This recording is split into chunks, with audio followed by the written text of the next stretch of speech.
Of course, Apex is always looking at ways to make the game different, better, or even a little bit more optimized. But this specific change is not one that I had on my radar and was not expecting Apex to do, and it seems like a lot of pro players are a little bit worried about this new change coming as well. But obviously, I know a lot of times there's a different opinion between the casual player base and the pro player base, so I'm interested to see how you guys perceive this information. Let's go ahead and dive right into it. Make sure to like the video, subscribe to the channel, comment down below if you guys want a chance to win the Valkyrie Heirloom Prestige skin. We're going to be giving it away, I think, like next Tuesday or like a week into the event or whatever. And you can enter in by commenting on all the videos throughout this event, or also playing in some of the games on stream. And if you win some of the challenges, you'll get added to the wheel as well. We'll take all those names on the wheel, and obviously we'll spin them, and then whoever wins wins. So firstly, a few weeks ago, I saw similar tweets like this when Respawn was coming out within their ranked patch notes and saying things that concerned a lot of pro players, or in this case, professional head coach for XSET Gaming, Hodzik. Now, Hodzik had said in regards to this comment on the actual patch notes that they have noticed, Respawn said they have noticed a particular pattern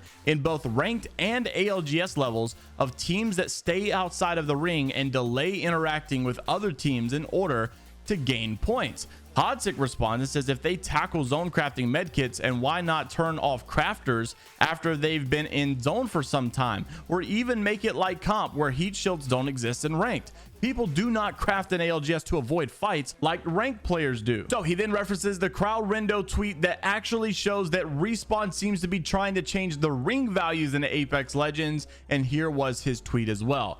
Crowdrendo said Respawn released a new playlist for private matches. They were supposed to only be for test, and regular players are not meant to be able to see this. Interesting part about this though is that this playlist has new ring values. It looks like Respawn may be looking at changing, or at least testing, how the ring works. Now, these new ring values consist of this: the zone pre-shrink duration round 1 is no longer 90 but 75, round 2 no longer 165 but 120, round 3 no longer 135 but 90, round 4 no longer 105 seconds but 90 seconds, round 5 no longer 90 seconds but 75 seconds. So it seems like obviously Respawn's trying to get the game to progress a little bit quicker, gets it to move a little bit faster. Also, the zone damage per tick has been upped by a very small amount for round 2, from 0.03 up to 0.04, and then round 4 has also been decreased though from 0.2 to 0.15. So then you compare that with the new ring sizes that you can see on screen now, and then new ring shrink speeds. Now, obviously earlier we talked about the pre-shrink.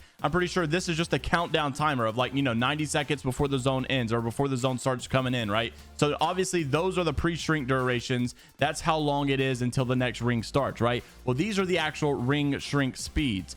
Round 1 seems to actually go up by 5 seconds, I assume, maybe down by some on World's Edge. However, other than that, most of it all seems to actually decrease and things get a little bit faster. So round 2, round 3 seems to stay the same, but round 4 and round 5 all move in a little bit quicker. And it seems like Respawn is trying to basically do a little bit more zone damage, not only make the ring come in a little bit faster, but also decrease the amount of time you have to prepare before the ring starts closing as well. Now, the reason why some of these pro players seem to be frustrated, especially this coach here, Hodzik, is that he says he can't overstate how much he agrees with the problem that they're trying to fix, saying that, basically it's true. The problem does exist. There is a problem where people shouldn't be able to just tank zone damage in order to go do these things. But this might be one of the worst ways, he says, that I could think of to possibly fix it. This is like putting a band-aid that's not even put on the wound itself. I wouldn't be this worried, but we kind of have a $2 million tournament coming up soon. Obviously, this would be a really big change, and this is why some people seem to be worried. Although I'm curious to know if you guys agree. I actually do agree with Hodzik here. It's the fact that, maybe that before they should start doing all these ring value changes, which are pretty drastic and obviously make the game play out a little bit different, why don't we first start changing like crafters that are in zone? Like, we even seen Respawn do this with the Wraith portal, right? Like, if the Wraith portal is out in the zone, obviously it doesn't last as long. They did this in order to keep people from, just staying out of zone and then rotating in later and just using the portal in order to get there quicker. Well, now I feel like you should do this with crafters, or maybe even care packages, or something along those lines. Like, don't allow people to just go and craft a bunch of med kits and sit in the zone the entire time. Like, that's a much better way, or a much better approach in order to do this, because I promise you, you're most likely not going to have people running out into the zone if they don't have a crafter to keep up with them as well, especially towards round 3 and round 4. Like, it just tanks way too much damage, and if they don't have a crafter to sit there on, it's probably not going to be beneficial for them, so they'll just get into the zone anyways. But allowing for less time to prepare, less time to loot, less time to get in the ring, less time to you know, like, rotate, so it makes it a little bit tricky. Now, of course, this is just a playlist that was accidentally revealed to the public,